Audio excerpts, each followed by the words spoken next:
Like sand on a sundial, so are the gaze of our lives.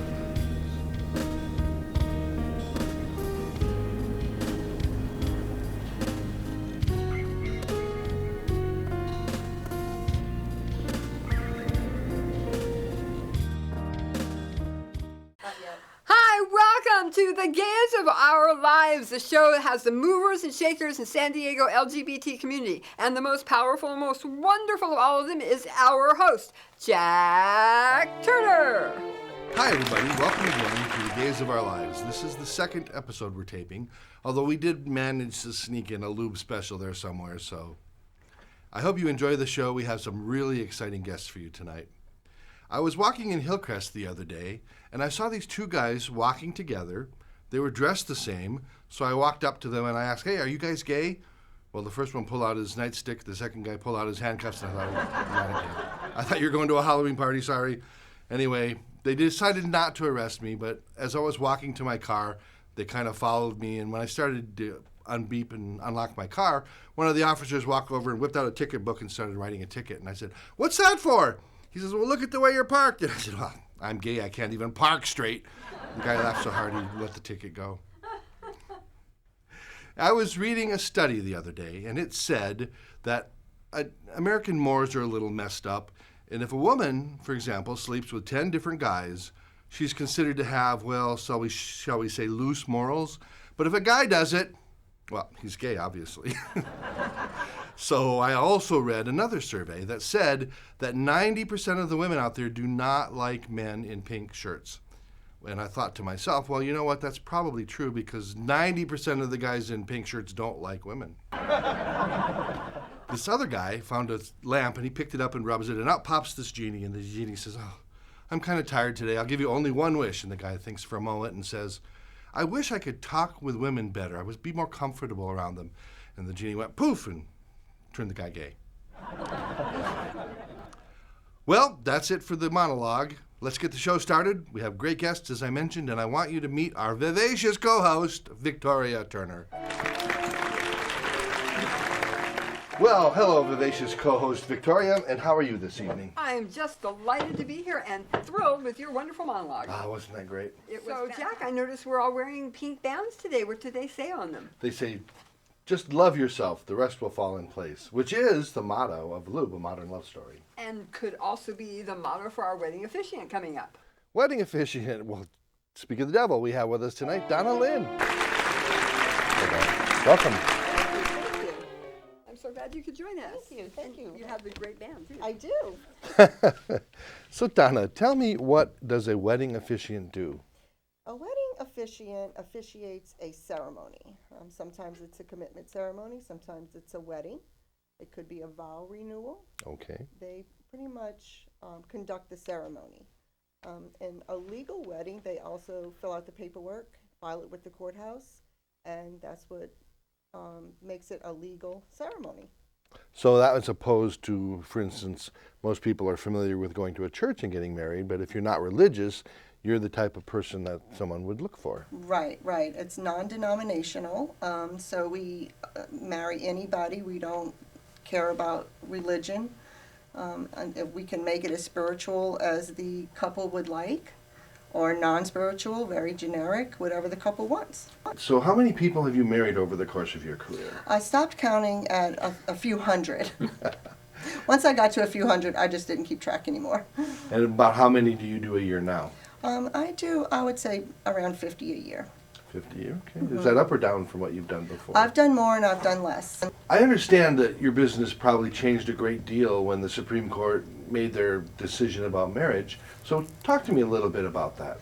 Okay, well, before marriage equality passed, we did non-legal same-sex ceremonies. So we did hand fastings and mock weddings, basically. Okay. There was nothing legal about it. Once marriage equality passed, it just changed everything. The marriage license was everything at that point. We had never had that before. We had waited a very long time to get it. So some couples decided to make the signing of the license part of the ceremony, and sometimes the ceremony would revolve around signing that license. Nice. Because it was just such a big thing. So tell me about your personal experience the first time you saw that wedding license with the same-sex names on it. Yeah, I was very emotional when I looked in the two names, and it didn't say bride or groom. It just said spouse one, spouse two. And you are a member of the community yourself, yes? Oh, I am, yes. So I bet that was really particularly special. It was. It was very dear to my heart. Wonderful. So today, I understand that you're busy with a Facebook group. You want to talk about that? Yes, another officiant, also a member of the LGBT community, also named Donna. Her last name is Cavalier. Started the group with me, and we just wanted an all-inclusive wedding group. We marry anybody, regardless of gender, race, religion. We're very accepting to our members, and we also coach officiants on how to conduct a ceremony and how to complete paperwork and to do things the right way. So I guess we're a big support system. So that's kind of what separates you from the group as a whole. I understand there are probably a lot of, well, maybe not a lot, at least a few people out there that are not quite as supportive. So you've kind of set the boundary line saying, well, we're the inclusive group. And tell me about this directory that you're maintaining. Yes, our Facebook group took off. We have over 1,100 members, Wow. members now all across the United States, and we're even branching out into Canada and Mexico. And so the word is spreading, and so we're so happy that we just kept hearing that couples, same-sex couples, didn't have a place to go to find officiants who were allies. Right. So we just, my friend Donna and I, she's my partner in crime. She's also a web designer.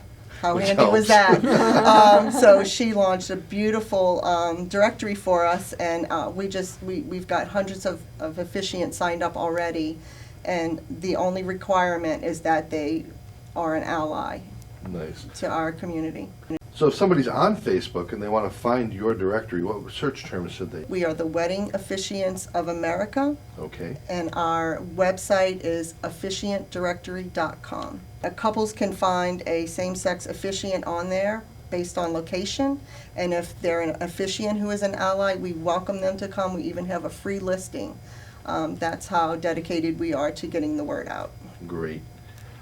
Well, since you've done a number of these weddings, several hundred of them, can you tell us about what is your favorite wedding that you ever held, gay or straight? My favorite gay wedding, it was it's these two guys, and they were so much fun.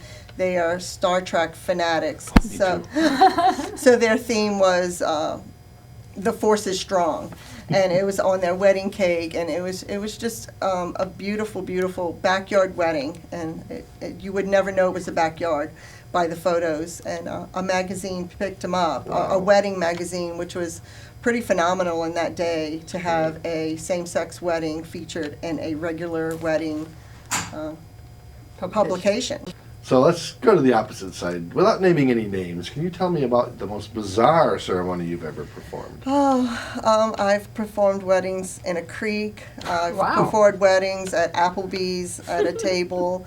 I've had some surprise weddings where couples don't tell anybody that it's a wedding, and they invite them for a Really? backyard barbecue, and surprise, I come flying out of the bushes Ah! to conduct Not the ceremony. literally, I hope. Yeah, sometimes. I love themed weddings. I dressed up in the Roaring Twenties Wow. as an officiant. Not everybody at the wedding was also dressed up in glitz and glam. That was a lot of fun. I love themed weddings. I love when couples express themselves on their big day and make it about them. And do you ever wear costumes to get into the theme, or you just kind of stand apart from it? Well, I would if I was asked to. One guy did ask me to be Darth Vader, and I just couldn't do it. Oh. Yeah, it was a bit much. But we do have several members in our group, and that's all they do. We have one Las Vegas officiant, and that's all he does. He does Elvis weddings, and to me, I've heard your of wedding people like day that. should just be fun. It should just be all about Yes. fun, and that's what I want my couples to feel when they talk to me, that we are going to just have a fun day, not to stress out, and just enjoy the day and make some great memories. Well, I used to be really big into the Rocky Horror Picture Show community. I've seen the show 250 times in the theater, and they know that Vegas you can get a Rocky-themed wedding, and I've always kind of... Tempting. It would certainly take the right spouse for that to happen, the right partner, yes. Yeah, I don't think my partner would have gone for that. She would go for Star Trek, though. Well, that's a really close second for me. So I heard you mention the term hand fasting. Is that where you don't feed your hands for a while? Not even close. This was a ritual that was picked up, I think, mostly in the lesbian community before legal marriages. And it was just a way to add a nice element and symbolic element to the wedding. And it's a scarf is wrapped around the hands, Right. and then the couple pulls each end, and it makes a beautiful knot in the middle, which nice. is where the term tying the knot came from. Oh, I've never heard of that. That's really interesting. Yeah, a lot of different variations to that, and they're always very beautiful. We still do them today. They're just not as popular. They're making a comeback, though. So primarily you've said that you do mostly non-religious but spiritual weddings. Do you do religious weddings at all, or do you incorporate themes of religion? Yes, for example, tomorrow I have a Jewish and a Catholic combined wedding. Now, obviously, I'm not a Catholic priest, so or a rabbi, so Well, that's not quite as obvious. so they've incorporated some elements like wrapping of the tallit and breaking of the glass, along with the making the sign of the cross, Okay. and a biblical reading. Well, that's nice. I think it's lovely. Absolutely. I mean, because depends on the church, but some churches are not quite as accepting as one might hope. Correct, which is why they go outside the church. So let me ask a question. What Absolutely. about when somebody wants a friend or relative? Uncle Harry. Oh, Let's Uncle have Harry. Uncle Harry marry us. What do you think about those kind of I opportunities? think it's a bad idea. And why would that be? Well, doing this for so long now, and especially in the group, it's a common discussion when something goes wrong. We've had couples want to redo their entire ceremony because they got, we call it Uncle Mickey, to do their wedding, and he actually made a mess of it. Because, you know, it takes experience and it takes the right person to conduct the ceremony. And if you don't have somebody who knows what they're doing, it could really, really wreck your day. And I imagine if you didn't do it correctly, you could even end up not married. Right, that was another one. We've had several cases since this trend of letting a friend officiate a wedding, and they maybe didn't know they were supposed to turn in the paperwork, or filled it in incorrectly and didn't follow up with the courthouse, and so the couple was never really married. Wow, that would be It a has shock. to be done correct, and so we're the ones who have the experience. Well, we have about 2 minutes remaining in Okay. this segment. So we're here with Donna Lynn, who's a wedding officiant, who will pair you even if one of you is TNOS and the other one is the original Star Trek, right? Exactly. We are starting to see our transgender couples come forward. Oh, nice. And want big weddings too, and we accept everyone. What would you like to tell the population about your... Just to be sure to hire a professional. Just make sure that the person has experience and will not ruin your wedding and cause you to have legal problems down the line. Cannot stress this strongly enough. Make sure you get a professional officiant. And what other advice can you give for a would-be couple that you've mentioned some of the downfalls or pitfalls that you've seen? Right. If you are a same-sex couple, I would highly recommend finding a same-sex officiant who's in the community. So they, would feel like it's coming from a genuine officiant. Right. There's many of us, and that's what I would recommend to seek out. Excellent advice. So we will be right back right after this, and with our... Our next guests will be the drag queens of story time. We'll be right back. Thank you so much for being here. True love. Theater abounds with stories of how two people meet, fall in love, and then struggle to stay together. Well, fasten your seatbelts, it's gonna be a bumpy night. It's not always boy meets girl, True love comes in many flavors. Introducing Lube, a modern love story, the first musical that addresses the unique experience of growing up gay. Lube is a gay romp that deals with bigotry and prejudice, but it also deals with changing attitudes and acceptance. There's our out-of-the-closet hero, and the love of his life was afraid to come out.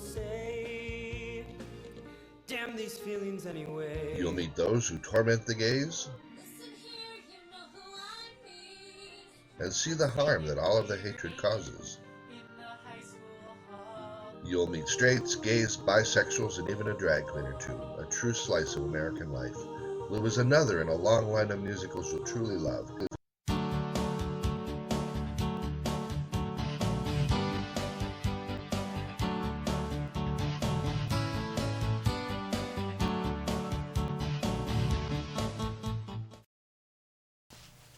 Hi, and welcome back to The Gays of Our Lives. Up next, we have the drag queens from the Chula Vista Library Drag Queen Storytime.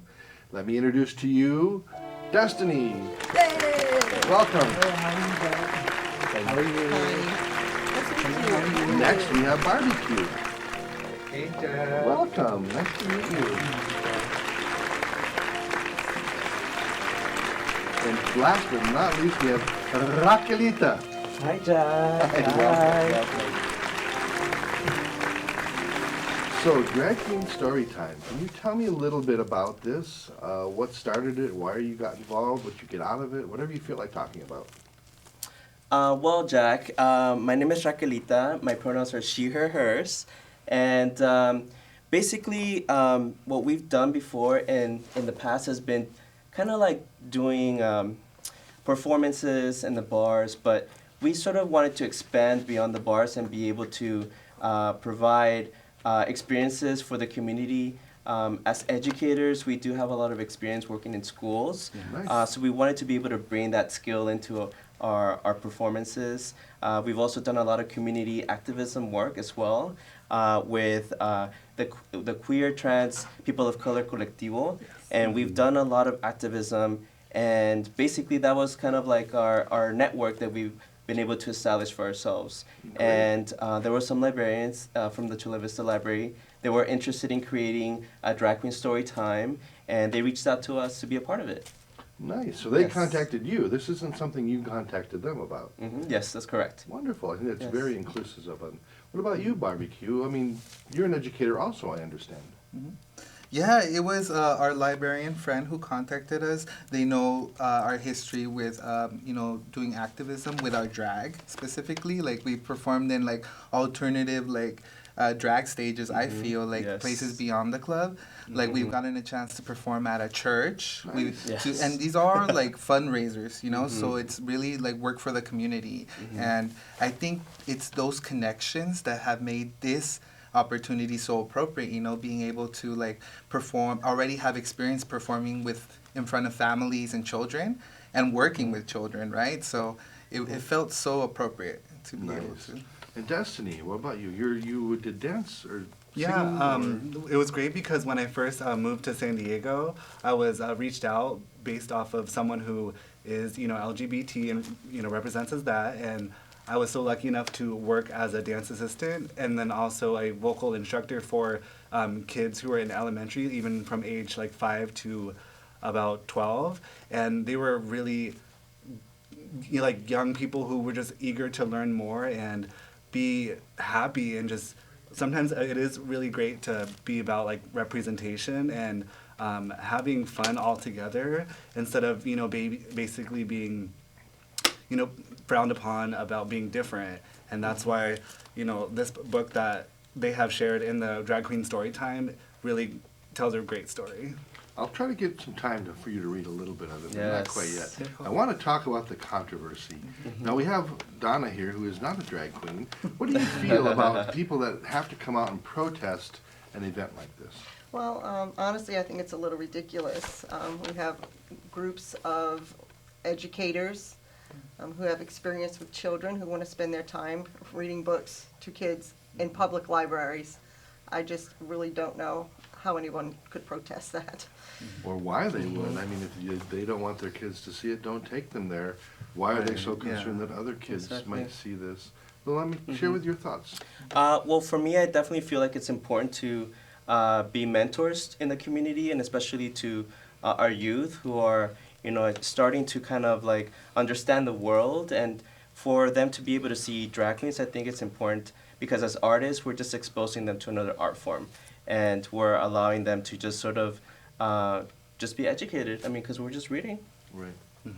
Yeah, for me, when the controversy first started, I was like, me, a pervert, me, because they were saying all these things about us, and they had posters with our pictures, and like I'm all like, thank you for the free press, but all that you're saying is wrong, like it's so wrong because it's really they didn't even know who we were, that was sort of intimidating at first, and but once we started seeing all the support from the community, from our friends that usually go to our drag shows, to just like everybody that was telling us and giving us a high five for and support for not choosing not to like give in to the hate and carrying on that responsibility that we have as older LGBTQ folk.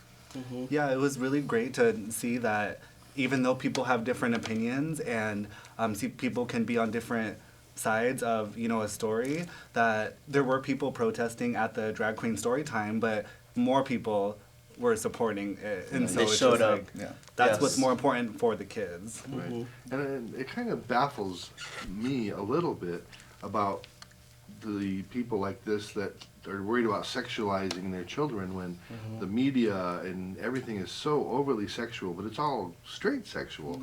And what about kids? I mean, gender identity and sexual orientation, it's not like it's extremely fluid. I mean, in an individual, they are who they are, and society has some pressure, family can have some pressure, but you can't really change that. You're not going to make a gay guy straight. You're not going to make a lesbian woman straight. You're not going to turn a young kid who's straight gay. So what do you think about this hatred against anything sexual as long as it's heterosexual or homosexual? But anything heterosexual is fine, like beauty pageants with kids that are 4 or 5. Yes. I think it's important to remain focused on the idea that we're just there to provide an educational experience for the youth and for the families, and to create like a safe space for them, right? And I think it's important to keep in mind that like we're educators, we understand what it's like to work with children. We're trauma informed, or restorative justice. We have we know how to meet students halfway, and it's important for people to know that we're just there to provide an educational experience. Nice. Yeah, and the focus really was to like educate, so for us it was another opportunity to educate, and we didn't just like wake up one morning and be like, we're gonna read this book and that's it. Like we put a curriculum together, like we planned it out, we rehearsed, we wanted to make it engaging for the children, because we wanted to make sure that it was appealing to the audience, so, and very age appropriate too. So I think sexuality and educating our youth is two different things, right? Completely, yeah. Exactly. I agree. Well, I grew up in a very small town of Sitka, Alaska. There were maybe 80 people in my graduating class, and I was the only gay person I knew, Represent. other than maybe a couple people on television like, Paul Lynn or Charles Nelson Riley. But I can imagine the relief it would have felt for me back then just to know somebody else, not have to hide who I am from every single person I know. So I can't see this as anything but beneficial for them.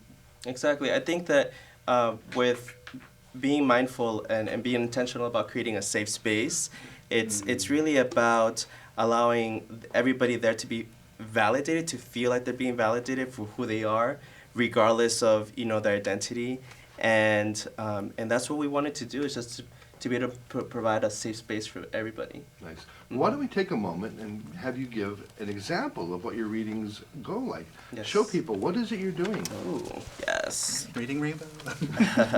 So this is one of the books that we read. It's called It's Okay to Be Different by Todd Parr. Okay. It's okay to be different. Very colorful, It's okay to be missing a tooth, or 2 or 3. It's okay to have a different nose. Can y'all touch your nose for me? So it's interactive. Yes. It's okay to have no hair, or pink hair, or orange hair, or purple hair. Yes. It's okay to have wheels. It's okay to be small, medium, large, extra large. it's okay to talk about your feelings. Everybody, 1, 2, 3, say roar. 1, 2, 3, roar! Okay. Thank you Yes. for that sample. It seems fairly innocuous to me. I can't cute. really see what all the fuss Yes. is about. Exactly. Yeah, we're just there to provide an educational experience. That's it. It looks like a lot of fun too. Right. Yes. It does. So we only have a couple of minutes left. Are there any closing thoughts that you'd like to talk about? Your lives, your process, the story time itself? Please. For me, I definitely feel like it was a great experience overall because we got to see the support of the community coming through to show their love for a space like Drag Queen Storytime. And we're going to continue to do more because we're community activists. And we feel like it's important for us to start to activate these spaces in San Diego and especially the South Bay. You know, we need to be able to put ourselves out there and really empower one another so that we can just thrive. You know, the LGBT community needs to thrive, especially during these times. Yeah. Absolutely. Yes. Yeah, I feel especially it's important for our youth, right? Like the youth is our future. And, you know, with all these suicides going on, you know, like because of, you know, who you are and not being able to express that, like it's time for us as LGBTQ folk to you know, take a stand and use you know, our power as adults to be able to, and our skills to inspire our youth and let them know that, you know what, that things are hard right now. And they might get a little bit harder, but there's stories and narratives of people who have made it Right. to have successful careers, to have, you know, to be happy, you know, and I think that's an important message for the youth to understand. Yes. Absolutely, and I would say that my play, Lube, A Modern Love Story, is a play about growing up gay for older people, high school seniors, but actually that's one of the themes is just love yourself, the rest will fall in place. We have it. And teenage suicide is an out-of-a-box attempt to address the issue.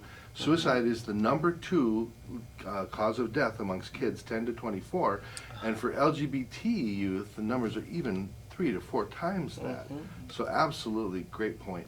And Destiny, any final words? Yeah, like I have definitely noticed that like in the LGBT community, like you were saying, is sometimes kids have felt like alienated, but instead of feeling alienated, sometimes it is about having the support and celebrating the difference of people and how everyone is growing on their own terms and everyone is different.